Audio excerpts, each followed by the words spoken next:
Ibadallah, kwa wale wanaoona kuwa mashia ndugu zao, sikiliza mwanawachuoni wao katika wanaovioni wanaorejea kwake, anayejulikana kama Ni'matullahi Aljazairi, wa huwa niqma wallah, Ni'matullahi Aljazairi. Na Aljazairi sio kuwa iwatoka Algeria, bali kuna sehemu Irani inayojulikana kwa jina hilo. Huyu mwanawachuoni wao alipoulizwa kuhusu ahli sunna, akajibu na kusema innahum kuffarun أنجاس بإجماع علماء الشيعة الإمامية.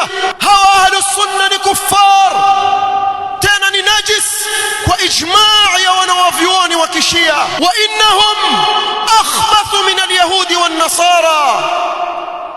katika kitabu chake الأنوار النعمانية وهي ظلمات بعضها فوق بعض أسمى وإنهم أخبث من اليهود والنصارى.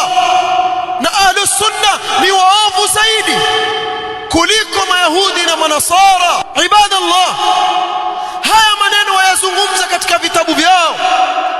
Yashangaza ndugu yangu Muislamu uwe katika ghafla kiasi cha kuwa waona kuwa ni ndugu zako kwa sababu ya kukudhihirishia kinyume na vile wanavyoitakidi.